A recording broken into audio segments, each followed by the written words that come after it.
Listo. Bienvenidos todos. Vamos a empezar entonces con la presentación. El día de hoy es un tema que está muy en boga actualmente. Lo ha estado desde hace mucho tiempo y con las nuevas tecnologías, estas dos terapias pues siguen todavía en discusión en relación a cuál ofrece más beneficio en este grupo en particular de pacientes. Ambas terapias, el intervencionismo y la cirugía cardiovascular, son procedimientos seguros, eficaces y han sido comprobados a lo largo del tiempo. La cirugía tiene al menos 50 años realizando esta clase de procedimientos en estos pacientes. El intervencionismo tiene al menos 3 décadas y muchos estudios se han realizado tratando de compararlos en estas circunstancias en particulares. Y desde que se introdujeron estas terapias, ambas han evolucionado de forma importante. En la cirugía cardiovascular contamos actualmente con cirugías sin bomba, hemos implementado más graft, más puentes arteriales y se utiliza ahora la cirugía mínimamente invasiva, todo lo cual mejora el pronóstico a largo plazo del paciente. En el intervencionismo, pues contamos con stent de nueva generación, ya hemos pasado por la primera, segunda, tercera y ya vamos por la cuarta generación de stent. También tenemos stent dedicados, como por los utilizados específicamente para bifurcaciones. Tenemos nuevas técnicas y esto también ha evolucionado, ha permitido que mejore el pronóstico del paciente. Entonces el tratamiento óptimo en estas circunstancias, que es la enfermedad de múltiples vasos, todavía ha sido debatida. Los múltiples estudios que han evaluado estos dos procedimientos no terminan de dar conclusión clara en diferentes escenarios y de ahí que todavía tengamos esa incógnita. Es clave en este caso, en estas circunstancias, la estratificación del riesgo del paciente. Saber cuál va a ser el pronóstico a corto y largo plazo es probablemente lo que más me permita decidir hacia una técnica o hacia otra. En esa búsqueda de estratificar el riesgo del paciente, han surgido varios estudios, uno de los cuales es bastante emblemático, es el score Syntax. Ha sido una forma de caracterizar a los pacientes en cuanto a su anatomía coronaria cuando tienen lesiones múltiples y complejas. Este estudio salió en el año 2005 y buscaba evaluar 16 segmentos distintos con dominancia coronaria, severidad, longitud de las lesiones, bifurcación y trifurcación, enfermedades del tronco principal y enfermedad difusa, presencia de calcificación y varios parámetros que se agrupan en una serie de 11 pasos en particular. Y bueno, pues hay que hacer el seguimiento de cada uno de estos pasos para poder llegar a la estratificación del paciente, la estratificación anatómica es necesario mencionar del paciente. Dividimos las coronarias en diferentes segmentos de acuerdo y se le aporta un puntaje a cada segmento de acuerdo a la importancia relativa que tiene en la irrigación miocárdica. Este estudio de su lanzamiento ha sido aplicado en otros estudios, el CIRTAX, el SYNTAX, el Prestige, confirmando que existe un gradiente de eventos clínicos entre los pacientes que tienen mayor puntaje y los pacientes que tienen menor puntaje. Entonces lo hemos clasificado en lo que llamamos pacientes de bajo riesgo, aquellos que tienen un puntaje menor a 22 puntos, y aquellos que tienen un riesgo moderado a severo. Los resultados que nos aporta este estudio a los 5 años es que aquellos pacientes que tienen un riesgo moderado a severo, por lo tanto una complejidad mayor en la anatomía, en sus coronarios y en la complejidad de las lesiones, tienen un peor pronóstico. Cuando se compara en ese grupo de alto riesgo, la tasa de revascularización es mucho más alta, la tasa de infarto y el combinado de todos ellos es mucho peor. Cuando estos parámetros se comparan en pacientes de bajo riesgo, aparentemente no hay mayor diferencia y podría ser el intervencionismo coronario una técnica viable y positiva para tratar la enfermedad de múltiples vasos. Cuando analizamos la población que intervino en el SYNTAX, vemos que realmente no se acopla a lo que es la vida real. Los pacientes quirúrgicos tenían un score de riesgo bajo. El 70% de los pacientes con intervencionismo tenían lesiones en bifurcación, que sabemos es una técnica muy compleja y de mal pronóstico. 20%, un quinto de los pacientes tenían oclusiones crónicas totales. Esto no suele ser realmente lo que vemos en la vida real. En el momento en que surge el estudio, el stent que teníamos era de primera generación, stent medicado Taxus. Sabemos actualmente que las nuevas generaciones permiten menor tasa de complicaciones como la restenosis y la trombosis, y las longitudes de lesiones tratadas eran muy largas, 86 milímetros más o menos en promedio en los pacientes en el ramo del intervencionismo. El grupo quirúrgico tampoco se beneficiaba de la última tecnología que contamos hoy día. Solamente el 15% de los pacientes fueron intervenidos sin bomba. Solo el 19% de los pacientes alcanzaron una revascularización completa, que sabemos que es crítica para poder ver esos resultados positivos que vemos en el Syntax. Y el 27% de los pacientes nada más recibieron un doble grafo, un doble puente arterial. Así pues vemos que el Syntax tiene sus limitaciones y son importantes. No considera a los pacientes con revascularización previa, que es un grupo creciente de pacientes con stent previos y restenosis de stent, con cirugías previas y obstrucciones en grafos venosos y arteriales. No considera las características anatómicas infrecuentes como anomalias tipo aneurisma de las coronarias o puente muscular. Está sujeto a la variabilidad inter e intraobservador. Este estudio planteaba la necesidad de evaluar las arterias que fueran mayores a 1.5 milímetros y determinar este tamaño de arteria e incluirla o no dentro del score era motivo de inexactitud. Actualmente sabemos que las lesiones angiográficamente significativas no son necesariamente importantes, no son necesariamente fisiológicamente significativas. Herramientas como el FFR nos permite ver que lesiones que podrían tener importancia terminográfica no comprometen la flujo distal posterior a la lesión y por lo tanto de irrigación miocárdica y por lo tanto no requieren de tratamiento. El no disponer de esta herramienta obliga al sobretratamiento, sobre la implantación de stents que eventualmente traen mayor tasa de restenosis y trombosis. Esto ha permitido que se establezcan scores de riesgo combinados con esta nueva herramienta. De hecho, existe el Functional Syntax Score, que combina la alteración anatómica con la alteración funcional, y aplicando este Functional Syntax Score al grupo original del Syntax Score, vemos que hasta un 32% de los pacientes fueron cambiados del grupo de moderado o alto riesgo al grupo de bajo riesgo, lo cual sabemos tiene un mucho mejor pronóstico. Igualmente no toma en consideración las características clínicas del paciente.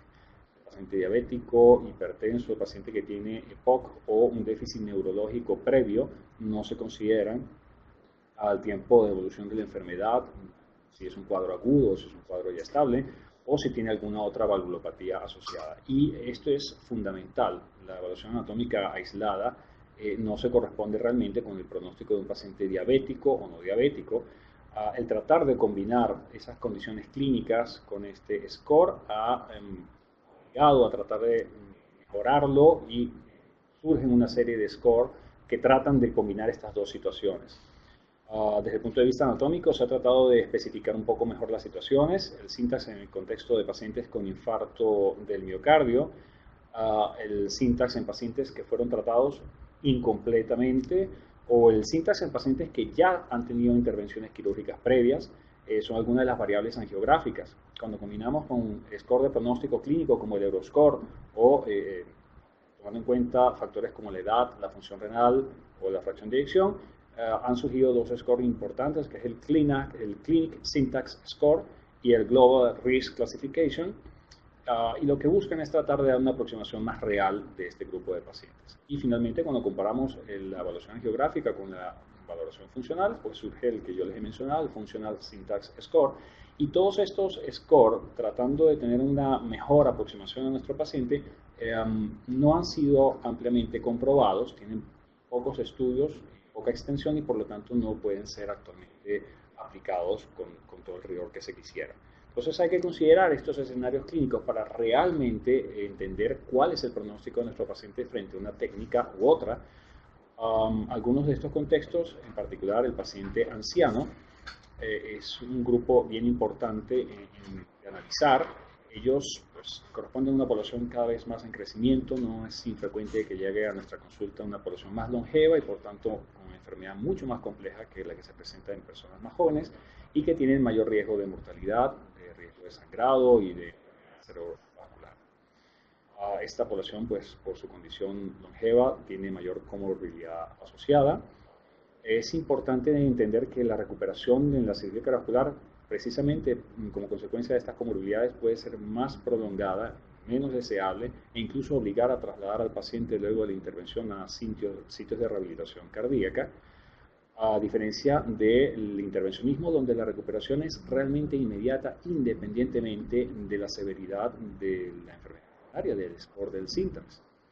Los eventos cardiovasculares a largo plazo, y esto es importante, pueden no tener tanto peso en una población más longeva que en la población joven, ya que esta población pues tiene una expectativa de vida un poco menor y por lo tanto la evaluación del pronóstico a 10 años puede que no tenga tanta importancia como el mejorar las condiciones clínicas del paciente a la brevedad. Sin embargo, la edad también es uno de los mayores predictores en el intervencionismo para mayor complicación, mortalidad y infartos. Estudios más recientes han comparado un beneficio y un éxito más o menos similar entre el grupo joven y el grupo longevo, pero la cirugía también ha tenido su beneficio en los grupos más ancianos.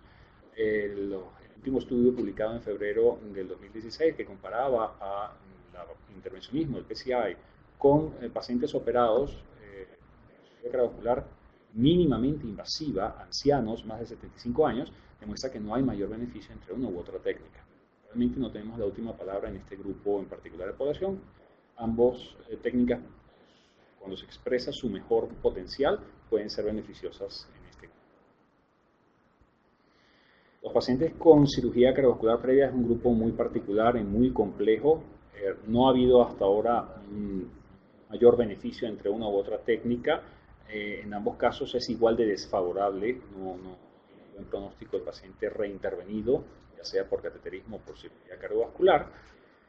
Y la terapia pues va a depender de varios factores como la anatomía coronaria, de los grafts, el número de vasos y grafts que se encuentren enfermos, la disponibilidad que tenga de graft el paciente. Recuerden que ya ha sido intervenido, por lo tanto tenemos chance de disponer de arterias y de venas para intervención quirúrgica, que tengamos adecuados lechos distales, las comorbilidades que ya a estas alturas un paciente operado mayor, más enfermo, pueda presentar para una nueva reintervención, un RIDU, y que tenga permeabilidad o no del puente mamario a la descendente anterior. Entonces, tratando de clasificar el riesgo de este grupo poblacional en particular, se ha tratado de aplicar el SYNTAX Score.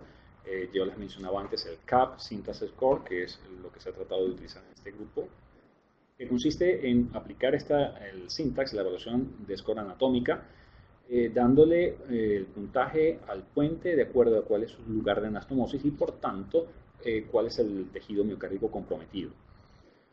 Cuando hemos aplicado este CAP Syntax Score nos damos cuenta que el grupo que tiene riesgo, por tanto un valor bajo, menos de 23, tiene un mejor pronóstico, siendo mucho peor que en la población que no ha sido intervenida previamente, y el pronóstico es casi prohibitivo en pacientes de alto riesgo.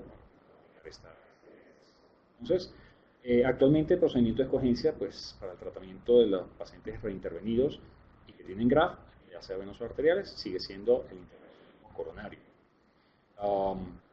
Ya sea que se utilicen los bare metal stent, los stent convencionales o los stent con droga, el resultado en este grupo en particular sigue siendo igual, no tiene mayor beneficio utilizar stent con drogas. De hecho, cuando se tratan los graft arteriales, específicamente en el punto de anastomosis de la arteria mamaria a la arteria descendente anterior, la angioplastia convencional parece tener un beneficio de mortalidad importante, el doble que cuando utilizamos stent, no medicados. En cualquiera de los casos es preferible tratar las arterias nativas y no el graft. Y esto es porque cuando progresa la enfermedad distal de las arterias nativas, el graft y por tanto el stent que hemos colocado en el graft probablemente tenga mayor tasa de restenosis. Ahora pueden imaginar lo complejo que es tratar las arterias nativas en un caso que inicialmente no era adecuado para intervencionismo y que además ya lleva un tiempo con mayor enfermedad. Pacientes con enfermedad renal crónica es un grupo también muy particular. Ellos están asociados a una alta incidencia de enfermedad cardiovascular. 50-60% de los pacientes fallecen y fallecen por infarto y por muerte súbita. La morbimortalidad que está asociada a estos procedimientos es bastante más elevada que en los pacientes que no tienen enfermedad renal. En un registro del Medicare tomado entre el 2000 y 2005, podemos ver las consecuencias de un intervencionismo cardiovascular o un infarto en un paciente sin enfermedad renal, con enfermedad renal. Vemos que es tremendamente negativo en aquel que tiene enfermedad renal, casi el doble de eventos de mortalidad en 2 años. Y mucho peor si se corresponde a un infarto en pacientes que ya tienen terapia dialítica, donde la mortalidad casi alcanza el 70% en 2 años. No hay estudios aleatorizados que comparen ambas técnicas en este grupo de población. Los estudios observacionales y retrospectivos, que son los cuales disponemos, no tienen mayor diferencia en los puntos críticos para intervencionismo, para cirugía cardiovascular. Tal vez el único pitfall, que suele ser el más frecuente siempre con intervencionismo, es la mayor tasa de necesidad de revascularización, de nuevas revascularizaciones después del implante. Ambos procedimientos tienen el potencial de empeorar la función renal. El intervencionismo a través de la nefropatía por contraste, la cirugía cardiovascular cuando utilizamos la circulación extracorpórea o la instabilidad hemodinámica en pacientes que ya sabemos tienen compromiso de... Los pacientes diabéticos son probablemente uno de los grupos más estudiados para estas dos terapias. Esta enfermedad ha demostrado ser un factor pronóstico negativo en el paciente con enfermedad de múltiples vasos. Es más agresiva, está asociada a más frecuencia de eventos cardiovasculares mayores. Esto puede tener relación con arterias más delgadas, más pequeñas, arterias que tienen gran carga de cromatosis de forma extensa, de forma difusa, por no decir que tienen mayor cantidad de comorbilidad también en estos pacientes. Muchos estudios desde el origen han demostrado la ventaja significativa del CA frente al intervencionismo como estrategia. El primero de estos estudios fue el BARI, en el cual se evaluaba determinaba una menor mortalidad en el grupo quirúrgico, y desde ese entonces nuevos estudios como el SYNTAX, el ARTS, el ERASI y el MAS evaluaron una ventaja de la cirugía sobre el intervencionismo coronario. La ventaja en estos grupos, en estos estudios, era predominantemente por la nueva necesidad de revascularización. Sin embargo, el ESOS en el 2008 evidencia ya en la generación en la era de los STEM, en comparación de la cirugía con intervencionismo, que existe una clara ventaja de mortalidad de la cirugía sobre el intervencionismo. Un 6% de los pacientes tenían mortalidad en cirugía versus un 10% en el paciente que es el cateterismo cardíaco. Seguidamente el FREEDOM, ya estamos hablando de un estudio con stent de nueva generación, demostró también una menor mortalidad en el grupo quirúrgico y además una mayor tasa de infartos en el grupo con intervencionismo. En el FREEDOM pues utilizaba stents de primera generación, el Taxus, el Cypher. Sin embargo, los resultados eran muy concluyentes. Había más tasa de infarto, más tasa de muerte y por supuesto más tasa de revascularización, y había una tendencia a ver más enfermedad cerebrovascular en el paciente quirúrgica. Un metaanálisis más reciente del 2012 compara estos diferentes grupos, las diferentes eras, diferentes tecnologías de las cuales contábamos, y existe un gradiente muy claro de beneficio hacia la cirugía cardiovascular en los pacientes diabéticos. Es de ahí que actualmente la intervención quirúrgica sea una indicación clase 1 al paciente con enfermedad de múltiples vasos. La disfunción sistólica del ventrículo izquierdo no ha sido evaluada en estudios aleatorizados actualmente. No tenemos ninguno que cuente que pueda evaluar esta situación. A pesar de ello, las guías europeas y las guías americanas plantean como clase 1 y clase 2B respectivamente la indicación de la cirugía sobre el intervencionismo coronario. Esto, lamentando mucho, no tiene mucho basamento. Ha sido escrito en relación al estudio CAS de 1986, donde había una clara ventaja de la cirugía sobre el tratamiento médico y no se consideraba ni siquiera el intervencionismo para esa época. Ya más recientemente, un estudio publicado en mayo del 2016, que cuenta el registro de Nueva York, compara pacientes de la estrategia quirúrgica con la estrategia intervencionista, y esta vez utilizando stent de segunda generación, el everolimus, y no reporta ninguna diferencia significativa de sobrevida a largo plazo La ventaja, a pesar de no tener diferencia de mortalidad, a la cirugía en relación a nuevos eventos de infarto, ocurrían más frecuentemente en pacientes intervenidos con cateterismo y más necesidad, por supuesto, de revascularización. Quería terminar hablando del tronco principal, que es una entidad que actualmente está muy en boga. Varios estudios autorizados han tratado de demostrar la ventaja de una u otra técnica y no han reportado mayor diferencia en cuanto a mortalidad a largo plazo. Los dos estudios más novedosos son el Excel y el Nobel. Han sido recientemente publicados, traen resultados muy contundentes y contradictorios entre sí, lo cual no termina de aclarar mucho el Excel. Es un estudio que tenía como objetivo primario evaluar el combinado de muerte, infarto y ACV en un plazo a 5 años y no a 3 años, perdón, y no demostraba diferencia entre los dos grupos, entre el grupo intervencionista y el quirúrgico. Sin embargo, a los 30 días sí he evidenciado una clara ventaja del intervencionismo por tener menos episodios de infarto del miocardio. En el estudio Nobel se comparaba la misma estrategia, pero con un seguimiento un poco más prolongado, un seguimiento a 5 años. En este estudio, el combinado de muerte, infarto, ACV y nueva necesidad de revascularización dio una ventaja clara para la cirugía cardiovascular. No dio diferencia en relación a la muerte, dio diferencia principalmente en la necesidad de nueva revascularización. A pesar de que los estudios apoyan el Nobel un poco más a la cirugía y el Excel un poco más al intervencionismo, probablemente sean dos caras de la misma moneda. Seguramente un seguimiento un poco más prolongado hubiera acercado los resultados y más o menos hubiéramos visto la misma conclusión. El tronco principal puede ser abordado por ambas técnicas con un beneficio similar a largo plazo. El problema más importante sigue siendo la revascularización, la necesidad de nueva revascularización, y el problema, por supuesto, es que en este territorio en particular, que involucra este vaso del 75% de irrigación miocárdica, las consecuencias pueden ser catastróficas. Bueno, pues a pesar de ello, la mortalidad no ha sido distinta. ¿Okay?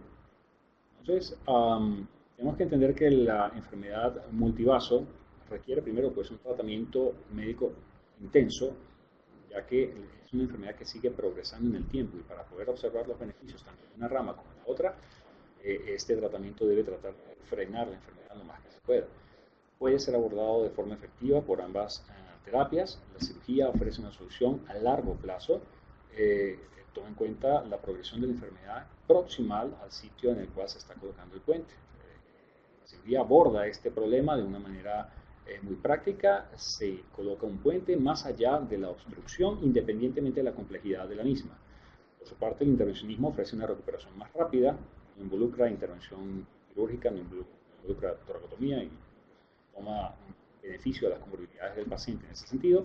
Sin embargo, lo que hacemos es tratar la lesión enferma y con la implantación de un stent y no toma en cuenta la progresión de la enfermedad en las arterias nativas y eventualmente tiene mayor tasa de restenosis, de trombosis y obliga a una terapia antiplaquetaria dual más prolongada. Y esto, pues, por supuesto, trae también implicaciones para algunos pacientes. Entonces, la recomendación en particular del tratamiento quirúrgico o intervencionista debe individualizarse y debe tomarse en cuenta el estado clínico del paciente, las condiciones que hemos mencionado de edad, de diabetes asociada y la evidencia actual. La preferencia del paciente por la técnica a utilizar es importante, pero el paciente debe estar informado de cuáles son los beneficios a corto y a largo plazo. Y ambas estrategias deben tomarse más bien como complementarias y no como competitivas. En este sentido, toma mucha vigencia un concepto viejo pero nuevo, que es el Heart Team, en donde la evaluación y la toma de decisiones para cualquiera de estas estrategias depende de un foro multidisciplinario, involucrando al cirujano, al cardiólogo clínico y al cardiólogo intervencionista, para poder escoger de acuerdo al juicio clínico, de acuerdo a la evidencia, cuál es la mejor estrategia para nuestro paciente. Actualmente, el uso del Heart Team en pacientes en esa área complicada de decisión del paciente multivaso es una indicación clase 1C, de acuerdo a las guías europeas, y debe ser principalmente implementado en aquellos pacientes que en esa zona gris donde la cirugía intervencionismo tiene ventajas y desventajas y no es claro cuál de ellos podría beneficiar. Bien, con esto finalizamos esta presentación. Yo pues quería para suscitar una discusión con el grupo que se encuentra de participantes actualmente, ponerles un caso de esa área gris que hemos mencionado, un paciente femenino de 60 años, un caso de la vida real, paciente femenino de 60 años, 90 kilos, es obesa la paciente, tiene como comorbilidad la diabetes y la enfermedad pulmonar con hipertensión pulmonar moderada. Ha presentado enfermedad cerebrovascular previa, actualmente tiene monoparesia braquial, no es limitante, y tiene disfunción renal y tiene disfunción sistólica del ventrículo izquierdo, aunque tiene debilidad anterior. Y en este contexto, en la coronografía, vemos que existe una lesión en el tercio medio de la coronaria derecha, una lesión compleja, sin embargo, de tamaño corto, una longitud corta, una arteria de buen tamaño. En la coronaria izquierda vemos la circunfleja con una lesión proximal crítica, también una arteria de buen tamaño, y la descendente anterior tiene una oclusión total en su origen. Tomando en cuenta las características clínicas, las características anatómicas de este paciente, quisiera saber si los participantes tienen alguna opinión de cuál es la mejor estrategia a tomar en este paciente. Abierta la discusión, pueden colocar lo que quieran en el chat.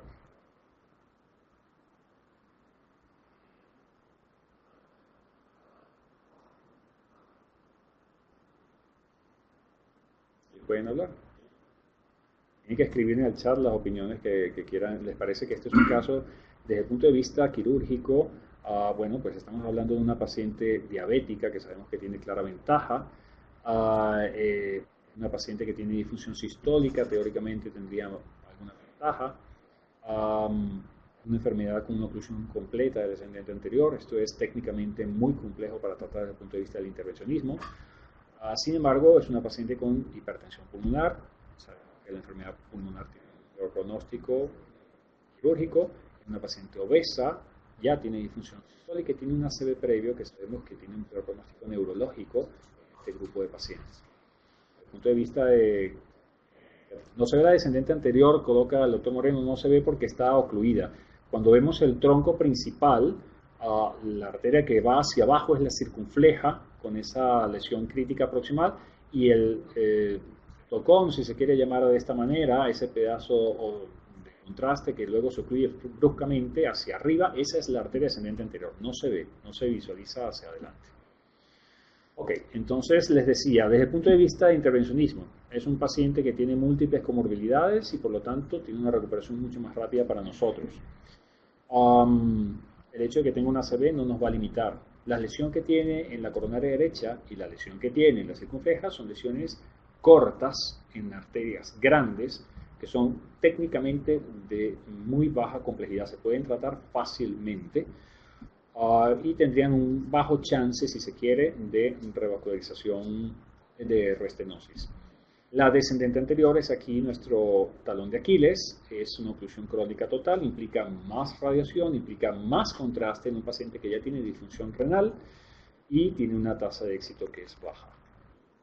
De acuerdo a estas opiniones, ¿qué piensan?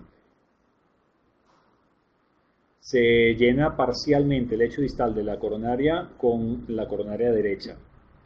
No se visualiza completamente su trayecto. Respondiendo la pregunta del doctor Moreno, que no se visualiza el trayecto completo de la arteria, obviamente para evaluar la característica de la misma antes de la intervención. Como pueden ver en la lámina, tiene viabilidad anterior el paciente, tiene beneficio de tratar de hacer una revascularización de la... ¿Alguna opinión? ¿Es preferible aquí la intervención quirúrgica? ¿Piensan que es preferible la intervención percutánea? No sé si están escuchando o están viendo. Este es un caso para mínima descendente por lo que plantea el doctor Moreno, él plantea una intervención mínimamente invasiva a la descendente anterior por toracotomía y sin bomba, y me parece una excelente aproximación. Sabemos que la enfermedad de tres vasos es una enfermedad que se beneficia en el paciente diabético con la cirugía. Yo me atrevería a proponer otra situación, tal vez una aproximación híbrida, donde el intervencionista le coloque un stent a la coronaria derecha y a la arteria circunfleja, tienen, les repito, una complejidad técnica baja, una baja chance de restenosis a pesar de ser diabético, y pues la arteria descendente anterior, si se coloca con esas características que estaba mencionando Orlando, cirugía mínimamente invasiva, es un graft, muy poco tiempo de intervención, realmente el riesgo quirúrgico y el pronóstico a largo plazo es mucho mejor. Entonces, la charla de hoy.